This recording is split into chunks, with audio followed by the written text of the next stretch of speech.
55, 55 और 95 हर उम्र के लिए यकसा मुफीद, मफाद आम्मा का आलम बरदार।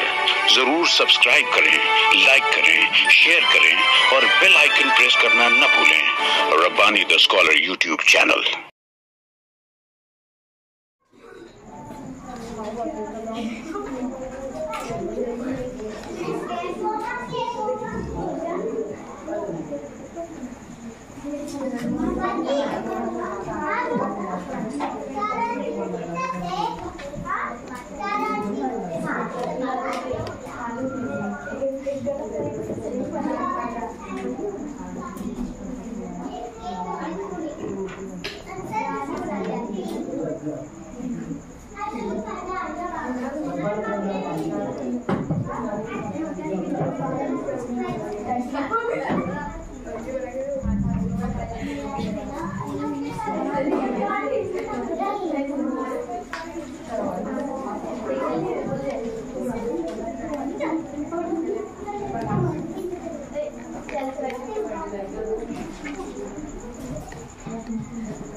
मिटा दो इतना मैं।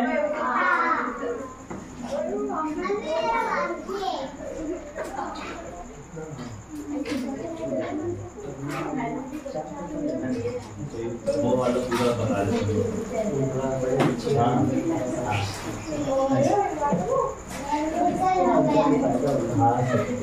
मिटाओ ना बेटा ये।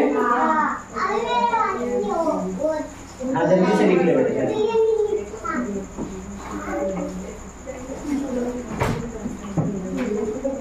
बाकी है।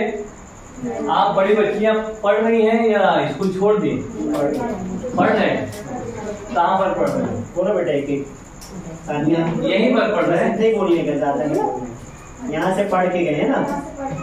कहाँ तो क्या पढ़ रही है? 10वीं। कहाँ पर? मालेगांव। एडिटिंग। क्या गुड। बाथरूम में आप? अरे वाह, 10वीं में? मराठी यहीं पर पढ़ेगा। 9वीं में? आप? मुबशिरा BA। अच्छा, अरे वाह, मैं भी सिटी कॉलेज नहीं पढ़ा हूँ। अच्छा। क्या सब्जेक्ट क्या है आप लोगों में? इकोनॉमिक्स। वाह, मैं भी इकोनॉमिक्स की। इशरत?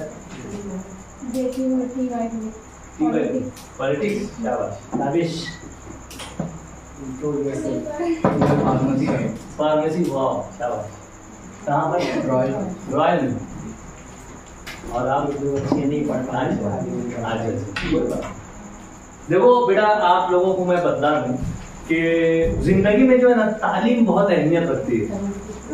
कितनी भी मुश्किलात आए आपके साथ, कितने भी घर के हालात खराब हों, लेकिन एजुकेशन मत छोड़ो।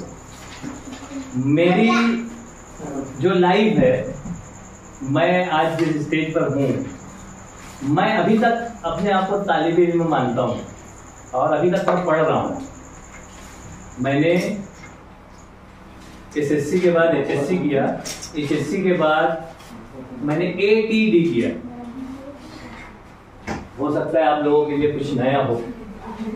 ATD art teacher diploma. जो ड्राइंग टीचर होते हैं वो ये कोर्स करते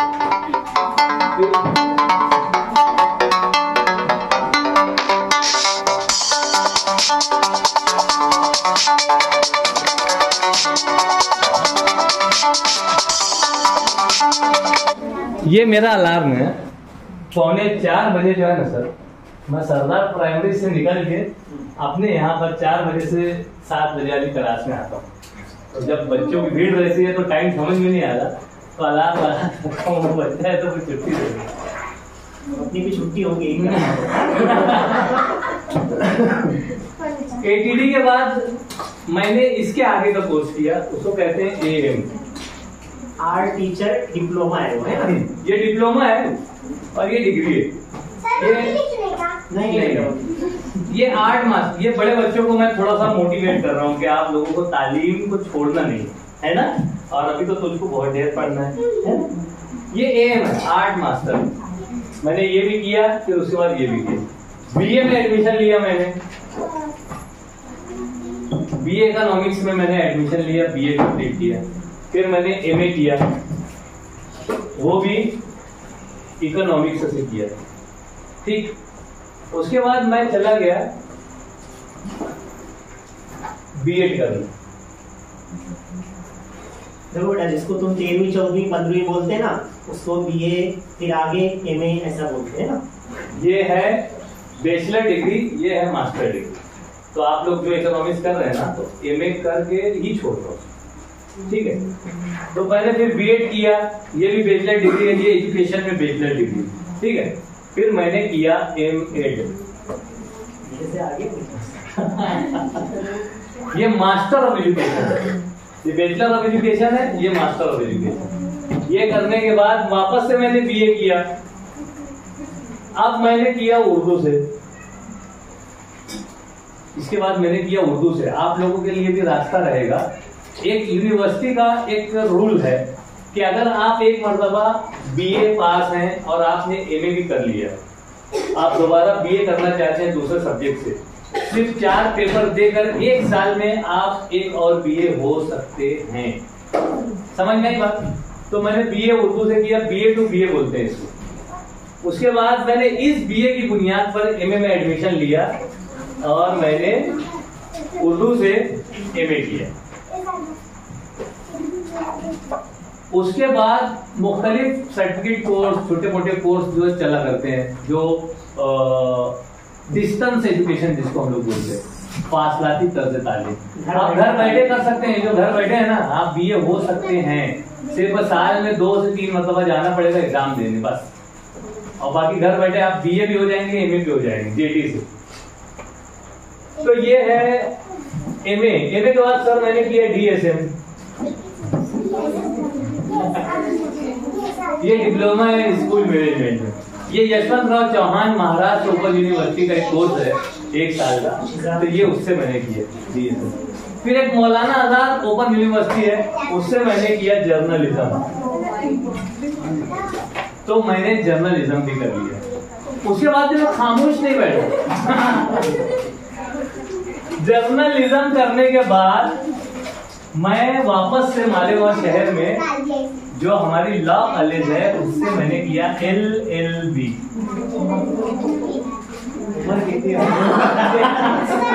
उम्र बताने की जरूरत ही नहीं, आप इसी से अंदाजा लगा सकते हैं कि मैं कितना छोटा हूँ।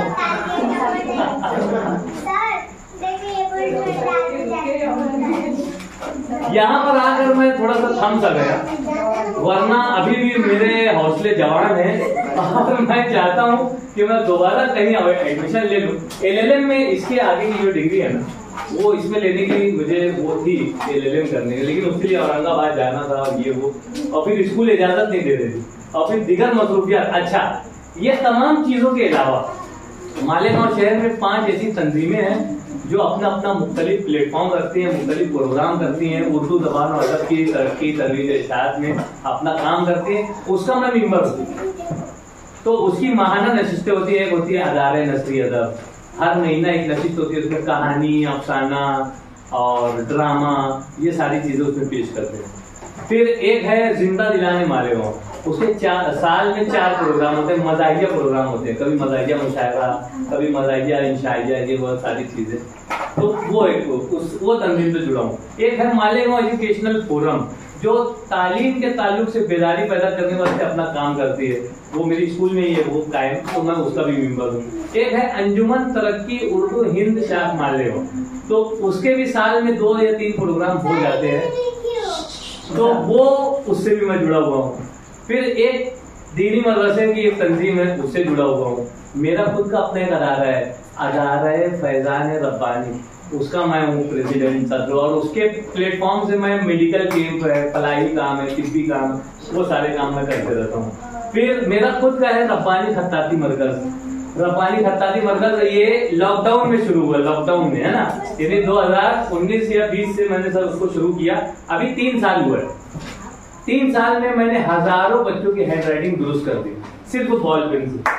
2 रुपये वाली जो बॉल पेन होती है ना, कितनी भी खराब हैंड राइटिंग वाले बच्चे आएंगे, उनको ये तरीका मैं बताता हूँ, ये तरीके पे मश्क करवाता हूँ, और उसके बाद 2 महीना लगता है, 3 महीना लगता है, मेरे पास बच्चों की हैंड राइटिंग दुरुस्त हो जाती है एक ही बयान में। एक बयान में बोले तो जो जैसे 9वीं जमात का बच्चा है ना, तो 2 महीना 3 महीना हुआ है उसको 9वीं जमात को सब लिखा है बयान से उर्दू में, और उसके बाद मेरे पास आया 3 महीने बाद उसी बयान से उसकी राइटिंग अलग अलग हो जाती है, यानी 3 महीने में लाइफ टाइम उसकी राइटिंग चेंज हो जाती है। तो ये एक काम जो है मैं वो कर रहा हूँ। उसके अलावा मेरा अपना चैनल है Rabbani the scholar YouTube channel. इस चैनल के जरिए से मैं जो टॉप करता है 10वीं में 12वीं में या मेडिकल में उसका एडमिशन होता है फ्री सीट पे, या उसके इंटरव्यू लेता हूँ, उससे जाके सवाल जब तो आप कैसा पढ़ते थे, आपका टाइम टेबल क्या था। तो इससे देखने वाले जो बच्चे हैं जो इसमें जाना चाहते उनको भी वो एक तरीके से राह मिल जाती है। तो इस तरीके से मेरा सारा काम, और उसके अलावा फिर मुख्तलिफ लोग जो है मुझको मदद करते हैं, जैसे आज सर ने बुला लिया तो मैं वहाँ टाइम निकाल के, आज जुम्मा मेरी छुट्टी होती है रब्बानी खत्ताती मरकज की, वरना मैं सुबह 7:30 से 1 बजे 1:30 बजे तक स्कूल में रहता हूँ, वापस से 2 बजे से लेकर रात 11 बजे तक मैं रब्बानी खत्ताती मरकज चलाता हूँ। मुख्तलिफ जगह पे मेरी मुख्तलिफ क्लासेस है, कभी किसी के घर जाके सिखाता हूँ, कभी लोग मेरे पास आते हैं खत्ताती मरकज से। तो इस तरह से पूरा बताने का मकसद ये है कि मैं मेरी बड़ाई कर रहा हूँ, वाहवाही कर रहा हूँ, मेरी पीठ ठोक रहा हूँ, ऐसा नहीं है। मैं सिर्फ आपको इसलिए बता रहा हूँ कि आपके पास पूरी जिंदगी पड़ी है, आपको बहुत कुछ करना है। 24 घंटा मुझे कम पड़ता है काम करने के लिए।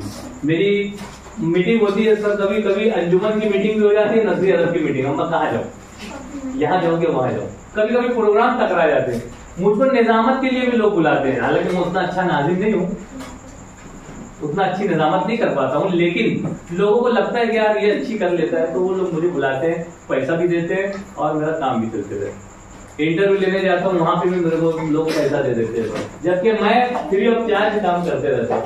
तो इस तरह से अल्हम्दुलिल्लाह ये सारा काम काज जारी है, और आपके पास बेशुमार चीजें हैं, लेकिन मैं एक चीज आपको बोलूंगा कि आपको एक तो एजुकेशन नहीं छोड़ना है, दूसरा आपको फन, हुनर सीखना।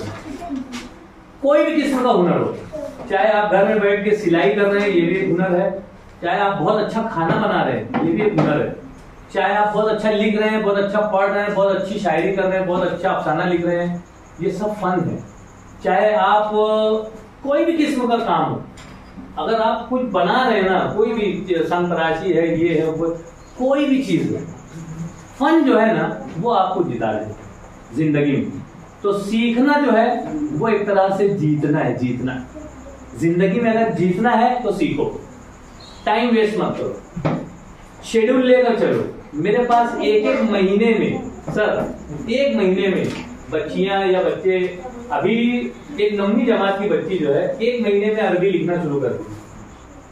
अरबी मैं कलम से सिखाता हूँ, तो नुक्ते से शुरुआत होती है, फिर ये पूरा हुरूफ ताजी आता है, फिर जोड़ हर्फ आता है, फिर 3 हर्फ आता है, फिर मुश्किल अल्फाज आता है, फिर जुमला आता है, फिर 40 हदीस आती है, उसके बाद पैराग्राफ आता है, आयत आती है। तो माशाल्लाह एक 9वीं जमात का बच्चा जो है वो कुरान मजीद लिख रहा है अपने हाथों से, और ऐसा लिख रहा है सर, उसका जब देखेंगे तो आप सोचेंगे कि ये छपा हुआ है, इतना अच्छा लिखा। 9वीं जमात का बच्चा है, क्रिश्चियन स्कूल का बच्चा है, उसको लेकर गया था मैं मुंबई एग्जीबिशन में, वहां पर असलम किरतपुरी सर वगैरह देखे तो वो बहुत तारीफ की, यार क्या बात। तो बच्चों की दिलचस्पी, आप लोग जो है ना, आप लोगों के अंदर टैलेंट भरा हुआ है, मगर आपको खबर नहीं है, आपको मालूम नहीं है कि मेरे अंदर ये टैलेंट भी है, मेरे अंदर ये टैलेंट भी है। टैलेंट निकालने का काम कौन करता है मालूम? असातिज़ा करते हैं। वो देखते हैं कि ये बच्चे का ये ज़ौक़ है, ये बच्चा ये बहुत अच्छा कर रहा है, तो वो उसका टैलेंट निकालते हैं, पोशीदा सलाहियतों को उभारते हैं। तो बोलने का मतलब ये है कि आप तमाम बच्चा जब दुनिया में आता है ना, तो अल्लाह ताला उसको सारी सलाहियतों से पूर्ण करके भेजते हैं, मगर उसको मालूम नहीं होता कि मेरे पास ये सलाहियत थी, मेरे पास ये सलाहियत थी। अभी मैं बोल रहा हूँ, मेरे पास बोलने की सलाहियत है, तो जो बोलता है ना वो अपने लिए तरक्की के दरवाजे को खोलता है। मैंने अभी जुम्मा में बयान में कहा कि जो पढ़ा वो आगे बढ़ा, याद कर लो। जो पढ़ा वो आगे बढ़ा, जो लिखा मतलब जिसको लिखते आ गया, जो लिखा वो टिका। मौजूदा दौर में कौन टिकेगा? जिसको लिखते हुए आएगा। कौन आगे बढ़ेगा? जिसको पढ़ते हुए आएगा। जो पढ़ा वो बढ़ा, जो लिखा वो टिका, और जो बोला उसने तरक्की के दरवाजे को खोला। अगर आप चुप रहेंगे ना, आप लोग चुप रहेंगे ना, तो गई भैंस पानी में। आपको अपने आप को साबित करने के लिए आपको बोलना पड़ेगा। अगर आप बोलेंगे नहीं तो कोई आपको मानेगा नहीं। जो बोलते हैं ना, मैं आपको बताऊं, मुबारक काफी नाम सुने? नहीं सुने? मुफ्ती मोहम्मद इस्माइल कासमी नाम सुने? मालेगांव शहर के एमएलए हैं। क्यों है मालूम है वो एमएलए? क्योंकि बोलते हैं। अगर वो चुप हो जाए ना तो अगली टर्म में वो एमएलए नहीं रहे। मोदी को क्या आता? सबसे बड़ी मिसाल दे दी इन्होंने। जो बोलता है ना उसका सब बिक जाता है। तुम कोई सामान लेके बाजार में जाओ और खाली खामोश खड़े हो, कुछ नहीं बिकेगा। कोई आगे पूछेगा ना क्या हो, कैसे दिए फल्ली, क्या किलो दिए, चला जाएगा वो। लेकिन आप चिल्लाओगे ना फल्ली फल्ली फल्ली फल्ली, तो जो नहीं भी देख रहा ना वो देखेगा आप फल्ली, फिर सोचेगा लूं कि नहीं लूं। नहीं यार ले लेता हूँ, कैसे दिए हो, वो आगे पूछेगा। अगर तुम फल्ली का अदावा या फल्ली 50 रुपये किलो, 50 रुपये तो जो 60 में बेच रहे हैं ना वो भाग जाएगा कि यार ये तो साला मेरा नुकसान कर देगा। 50 में लोग उसी के पास जाएगा। अगर आप ऐसा बोले ना 100 की 3 किलो तो लोग दौड़ के आएंगे आपके पास। तो बोलना पड़ेगा ना आपको। तो जो पढ़ा वो बढ़ा, जो लिखा वो टिका, जो बोला उसने तरक्की के दरवाजे को खोला। जो बोला वो खोला, और जो चाहा, आपको चाहना पड़ेगा। अगर कोई चीज आपको चाहिए ना, अगर आपको पानी चाहिए, अभी देखो मेरे को पानी की जरूरत थी तो मैं बोतल लेकर गया ना, बोतल लेके गया, उधर बैठ के मत तो सुकून से पी जाए। जब तक हम चाहेंगे नहीं हमको कुछ नहीं मिलेगा। अगर मैं खाली इतना सोच लूं कि पानी प्यास लगे यार, ये पानी मेरे मुंह में आ जाए, आएगा क्या? नहीं, उसके लिए मुझको हाथ खोलना पड़ेगा, पीना पड़ेगा, सब करना पड़ेगा ना। तो मेहनत होती है, मेहनत। जो चाहा वो पाया। तो उसके लिए आपको, जैसे अभी ये फार्मेसी कर रहा है ना, तो फार्मेसी में इसको अपने टॉप पोजीशन पे आने के लिए इसको चाहना पड़ेगा। किससे चाहना पड़ेगा? उसके सिलेबस को उसको चाहना पड़ेगा। बाकी दूसरी जितनी चाहते हैं सब बंद करना पड़ेगा, सिलेबस को चाहना पड़ेगा, तब उसको मिलेगा। और जो चाहा वो पाया, जो सीखा वो जीता, बताया आपको। और जो बोया, हम लोग जो बोते हैं ना वही हमको मिलता है। अगर हम आज मेहनत करेंगे कल हम उसका फल हमको मिलेगा। समझ में आ रही बात? और जो दिया उसने लिया, जो लिया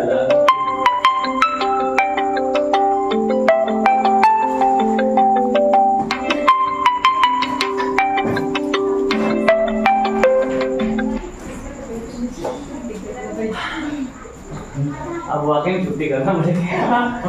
तो जो दिया उसने लिया। पूरी दुनिया जो है ना गिव एंड टेक में मुनसिर है। पूरी दुनिया में आप किसी को, जैसे आप अभी 300 रुपया देंगे ना तो आपको 6 महीने का, अरे सॉरी 600 रुपया देंगे ना तो 3 महीने का रिचार्ज मिलेगा। मिलता कि नहीं मिलता? जब हम कुछ देंगे तो हमको कुछ मिलेगा। आ रही बात समझ? तो शर्त है देना। हम अच्छा देंगे हमको अच्छा रिटर्न मिलेगा, हम बुरा देंगे हमको बुरा रिटर्न मिलेगा। तो हमारी सोच है, हमारी समझ है, हमारी तालीम है, हमारी तरबियत है कि समाज और माशरे को अच्छा दो, कौम को अच्छा दो, तो हमको रिटर्न में क्या मिलेगा? अच्छी नस्ल मिलेगी, अच्छे लोग मिलेंगे। ठीक है ना? और एक आखिरी है कि जो सोया वो होया। जो सोया यानी जिसने, जो बेदार नहीं हुआ ना आज के दौर में, जो अपने आप को जगाया नहीं, जो अपने आप को मनवाया नहीं। इस जमाने में अपने आप को बताना पड़ता है कि मैं हूँ, मैं जिंदा हूँ और ये मेरी सलाहियत है और ये मेरी काबिलियत है। वरना लोगों के पास टाइम नहीं है देखने का, लोगों के पास पूछने का, देखने का टाइम नहीं। सलाहियतों को आपको बताना पड़ेगा। तब आपको अपनी चीज को बताना पड़ेगा, चिल्लाना पड़ेगा जब लोग खरीदेंगे।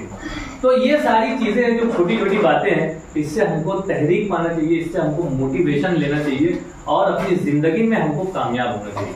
और कामयाब होना सिर्फ अपने लिए नहीं, दिलो दिमाग में हमारी पूरी कौम को लेके चलना है कि आज अगर मैं यहाँ अपने वडेल में आकर मैं अगर आपको कुछ इल्म दे रहा हूँ, कोई नॉलेज दे रहा हूँ, कोई अच्छी तहरीर, मैं इसी तरह से आपको इंग्लिश भी बता सकता हूँ, मैं इसी तरह से आपको मराठी भी बता सकता हूँ, मैं इसी तरह से आपको अरबी भी बता सकता हूँ, क्योंकि मैं बताते रहता हूँ, 3 साल से बता रहा हूँ। मैंने बहुत कम अरसा सीखा है, 3 से 4 महीना मैंने सिर्फ किताबत क्लास गया है 2007 में और मैंने सीखा है। लेकिन मैं जितना देख रहा था कि कितनी जरूरत है हमारे इन तलबा को राइटिंग की, तो लॉकडाउन में जिस वक्त सब फ्री था, वो सब बंद था, उस वक्त मैंने शुरू किया रब्बानी खत्ताती मरकज। अल्हम्दुलिल्लाह आज मेरी 2 बजे से दोपहर 2 बजे से लेकर रात 11 बजे तक मुख्तलिफ जगहों पर ब्रांचेस हैं और बस मैं सिर्फ बांटने का काम कर रहा हूँ। बहुत कम अपने वो उसका यानी बेनिफिट हो रहा है। बेनिफिट बोले तो पैसे की आमदनी जिसको हम बोलते हैं, लोग वही सोचते हैं, लोग वही चाहते हैं कि मैं अगर कहीं जाऊं या कहीं कुछ करूं तो मुझको पैसा मिले, लेकिन मैं इसकी तवक्का नहीं करता। इसका रिटर्न मुझको ऐसे मिल रहा है कि लोग इज्जत दे रहे हैं, लोग अच्छे मानों में नाम ले रहे हैं। ये भी बहुत बड़ी दौलत है आज के दौर में। सबसे बड़ी दौलत है इज्जत कमाना, वरना इज्जत जाने में चंद लम्हे लगते हैं। तो कोशिश कीजिए कि आप अपना नाम, अपने वालिदैन का नाम, अपनी स्कूल, अपने असातिज़ा, अपनी कॉलेज का नाम, अपने शहर का नाम रोशन करेंगे और अपनी पूरी कौम का नाम रोशन करेंगे। ठीक है?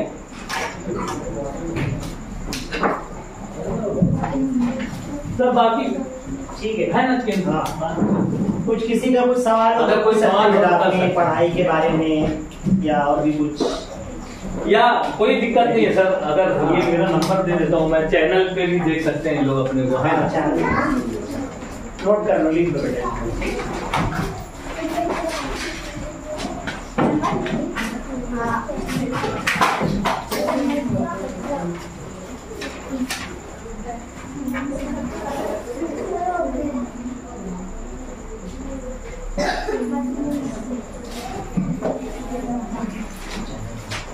हाँ,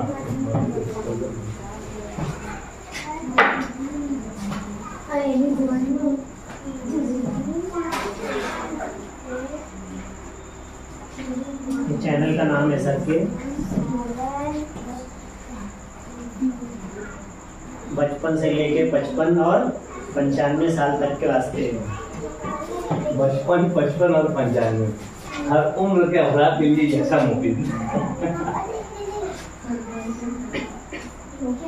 ये मेरा यूट्यूब पे चैनल है जिस पर ये सेशन भी आएगा है। आप लोग तमाम लोग आएंगे, मैं अभी आपको आगे से भी थोड़ा सा वीडियो ले लेता हूँ। नहीं हो